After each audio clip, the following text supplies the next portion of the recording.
Hello guys, welcome back our channel father of reaction. मेरा नाम है वकास सरदार और आज आपका एक नई वीडियो में स्वागत है। मैं उम्मीद करता हूँ बिल्कुल ठीक ठाक होंगे, खुशबाश होंगे, एकदम मस्त होंगे।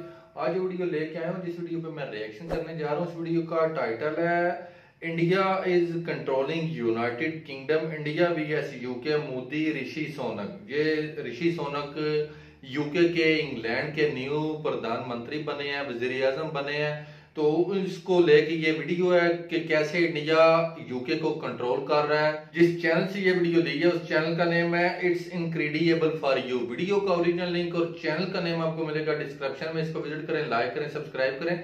मजीद आगे बढ़ने से पहले अभी तक जिन दोस्तों ने वीडियो को लाइक नहीं किया, वीडियो को लाइक कर दो। फर्स्ट टाइम है चैनल पर तो चैनल को सब्सक्राइब कर दो। सब्सक्राइब वाले बटन के साथ बेल आइकन घंटी का बटन है, उसको भी प्रेस कर दें ताकि आपको हमारी यार न्यू इंटरेस्टिंग रिएक्शन वीडियो का नोटिफिकेशन मिलता रहे और कोई भी वीडियो आपसे मिस ना हो सके। वीडियो को व्यू करते हैं और देखते हैं कि ऋषि सोनक कैसे इंडिया की सपोर्ट कर सकते हैं, या कैसे ये बेसिकली है तो ये हिंदुस्तानी है लेकिन ब्रिटिश नेशनल है। Let's start the video. Hello दोस्तों, स्वागत है आपका एक नई वीडियो में। तो आज हम लोग जाएंगे यूके यानी यूनाइटेड किंगडम। क्यों? क्योंकि यूके में जो अभी ड्रामा पिछले कुछ दिनों में हुआ है उसको बिल्कुल भी कवर मैं इस चैनल पे नहीं कर पाया। और ऑब्वियसली इंडिया एक समय यूनाइटेड किंगडम की कॉलोनी रहा था। आज यूनाइटेड किंगडम का प्राइम मिनिस्टर एक इंडियन ओरिजिन का व्यक्ति बन गया है। यूके की इकोनॉमी की बैंड सी बजी हुई है। साथ ही इंडिया ने भी इकोनॉमिक टर्म्स में यूके को पीछे छोड़ दिया है। यानी इस साल बहुत कुछ हुआ है। और बोलते हैं ना कि समय हमेशा एक जैसा नहीं रहता सबके लिए, इसलिए आज समय की सुई को थोड़ा सा उल्टा घुमाएंगे देखने के लिए कि एक ऐसा कंट्री जिसने एक समय लगभग आधी दुनिया पे राज किया था, इंडिया को लूट कर लगभग खत्म कर दिया था। शान से कई जगहों पे इंडियंस और डॉग्स को आने के लिए मना किया था। आज ये तस्वीर उनके लिए सब कुछ बयां कर देगी। हेलो दोस्तों, मेरा नाम है दीपक, आप देख रहे हैं इट्स इनक्रेडिबल फॉर यू। तो आइए शुरू करते हैं।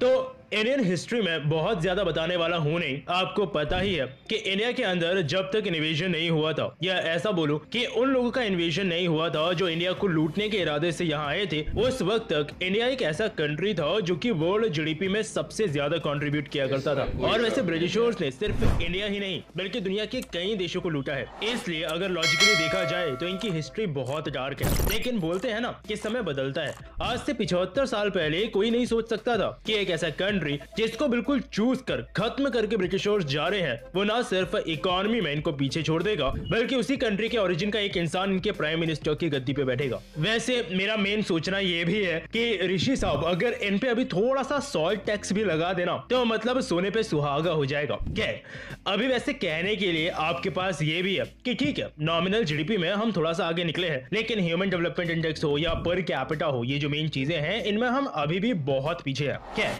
ये भी कवर हो जाएगा। क्यों? क्योंकि इस वक्त यूके की इकोनॉमी की जो पिटाई हो रही है ना, ये देखने लायक सीन बना हुआ है। कई बार तो अब ऐसा लग रहा है कि फिलहाल में जो भी इंडिया के खिलाफ कभी भी कुछ करते थे उनकी इकोनॉमी की तो मतलब अच्छे से धुलाई हो गई है इस वक्त। वैसे इंडिया 5वीं सबसे बड़ी इकोनॉमी है, लगभग 3.5 ट्रिलियन डॉलर्स के साथ नॉमिनल जीडीपी की बात कर रहा हूँ। और वहीं यूके लगभग कुछ छठी पोजीशन पे है, अप्रोक्सीमेटली 3.3 ट्रिलियन डॉलर्स के साथ। लेकिन यूके की इस हालत का जिम्मेदार एक्चुअली है कौन? यूनाइटेड किंगडम खुद। क्यों? देखो, ये रियलिटी है, मानो या नहीं मानो, कि यूनाइटेड किंगडम में कुछ लोग के अंदर इतने साल बाद भी वो खून दौड़ रहा है जिसमें वो सो कॉल्ड गोरी चमड़ी को सुपीरियर समझते हैं। और ये चीज देखी भी गई है कहीं ना कहीं जब ऋषि सुनाक अभी वहां के प्राइम मिनिस्टर बने। ये मैं वैसे कोई हेट की वजह से नहीं बोल रहा हूँ, लेकिन ऋषि सुनाक के साथ उनके कॉम्पिटिशन में अभी पार्टी इलेक्शंस के समय लिज ट्रस थी। ऋषि साहब ने ये चीज पहले ही बोली थी कि इकोनॉमी इस वक्त उनकी बहुत बुरे दौर से गुजर रही है और थोड़े बड़े स्टेप्स लेने पड़ेंगे इसको वापस से ट्रैक पे लाने के लिए। जबकि लिज ट्रस की थिंकिंग काफी हद तक अलग थी। उनका सोचना था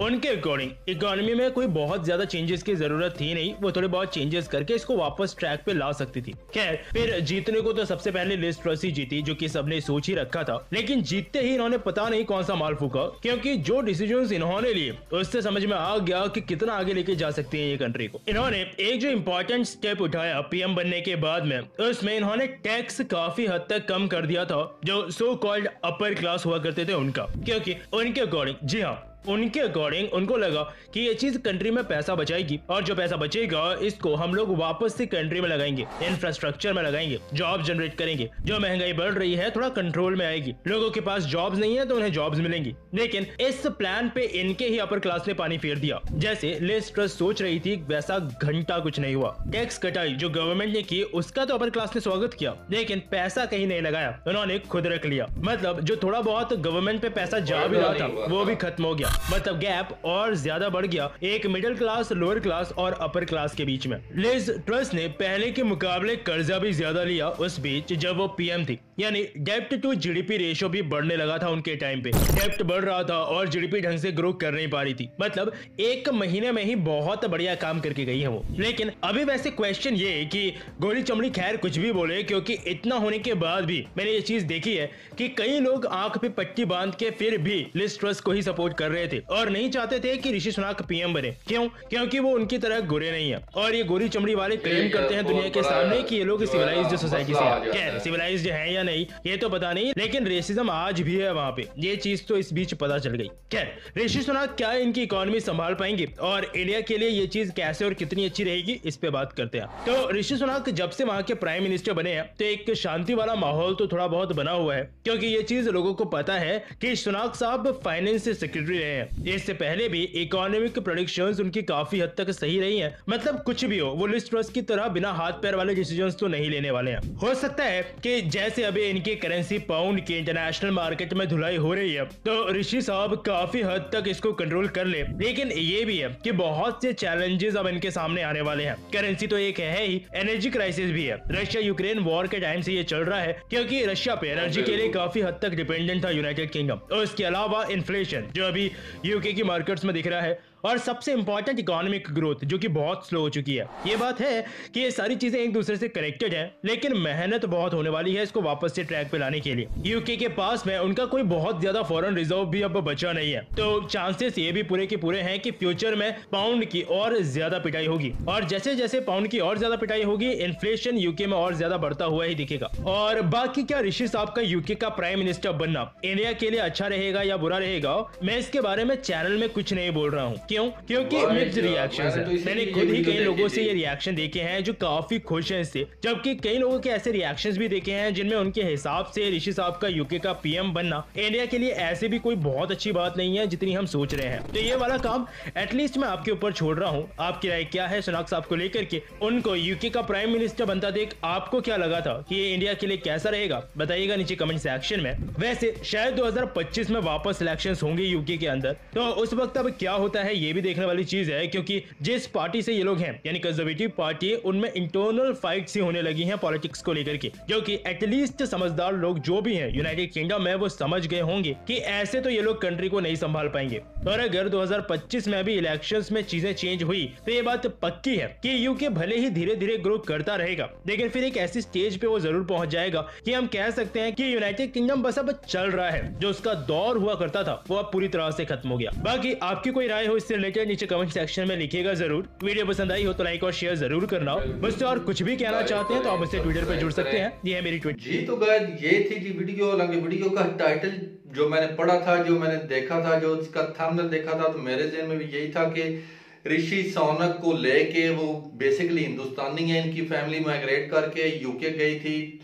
तो आज से 75 साल पहले कोई बंदा सोच सकता था कि आधे से ज्यादा दुनिया पे ब्रिटिश हुकूमत थी, जिधर ये हिंदुस्तान, पाकिस्तान, बांग्लादेश, अभी ये वाला खिता जिसको बरसगीर बोला जाता था या मुत्तहिदा हिंदुस्तान बोला जाता था, इस पूरे खिते पे ब्रिटिश की, इंग्लैंड की, बरतानिया की, यूके की, 4 किस्म के नाम इनके बोले जाते हैं। इन्होंने इस खिते पे हुकूमत की और उस दौर में जब ये इस खिते में हिंदुस्तान में आए थे तो दुनिया का सबसे अमीर तरीन खिता, इस सबसे अमीर तरीन मुल्क इसको हिंदुस्तान को गिना जाता था। तो इसी वजह से ये गोरी चमड़ी वालों की मुंह में राल टपकी और ये दौड़ते हुए इधर आ गए और इधर इनको कुछ गद्दार लोग मिल गए, इन्होंने इधर उनको साथ मिला के इधर जो है वो ऐसा से कब्जा किया पूरे मुल्क पे, पूरे कंट्री पे इन्होंने अपना कंट्रोल किया। और फिर जब वो इसको छोड़ के जा रहे थे, जब इनको इधर से लेने के लिए कुछ भी नहीं मिला,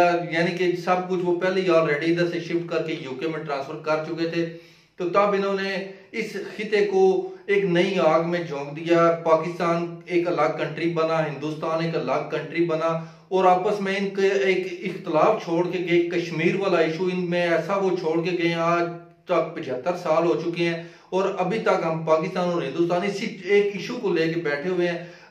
ये खत्म होने का नाम ही नहीं ले रहा। अगर ये इशू हमारे बीच में ना होता तो आज से 400 साल पहले जो इस खिते का मुकाम था, जितनी जीडीपी थी, जितना बिजनेस था, जितना पैसा था, तो मेरे ख्याल में ये वाला कश्मीर वाला इशू ये बरतानिया, इंग्लैंड वाले, यूके वाले ना छोड़ के जाते तो मेरे ख्याल में हम लोग इससे काफी बेटर होते, बहुत ज्यादा हम इससे बेहतर होते। ये मेरा खुद का ओपिनियन था। मैंने ये वीडियो देखते देखते मेरे जहन में ये चीजें आई थी, मैंने आप लोगों के साथ शेयर कर दी हैं। अब आते हैं अपने असल टॉपिक की तरफ के ये जो प्रधानमंत्री बने हैं, पीएम बने हैं ऋषि सुनक, बेसिकली ये हिंदुस्तानी है। इनकी फैमिली इधर से हिंदुस्तान से उधर ट्रांसफर हुई थी, तो इनकी पैदाइश जो है वो यूके की है, लेकिन एक इनके ऊपर ठप्पा तो लगा हुआ ना कि ये जी हिंदुस्तानी है। तो इसलिए जब ये प्रधानमंत्री बने, पीएम बने, तो बहुत ज्यादा जो है हिंदुस्तानी, मैं खुद पाकिस्तान में रहते हैं, हम पाकिस्तानी भी मेरे काफी जानने वाले दोस्त इस चीज को डिस्कस कर रहे थे कि यार कितनी बड़ी अचीवमेंट है हिंदुस्तान के लिए कि यूके का प्राइम मिनिस्टर जो है वो हिंदुस्तानी है।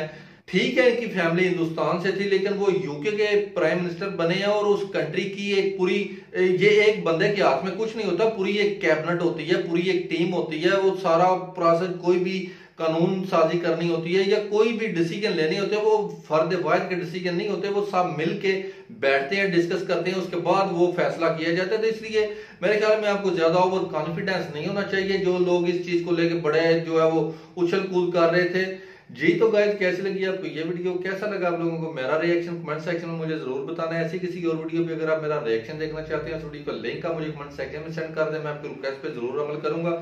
अब तक के लिए इतना ही, अपना ख्याल रखें, अपने इस चैनल का भी। मिलते हैं नेक्स्ट वीडियो में, तब तक के लिए अल्लाह हाफ़िज़।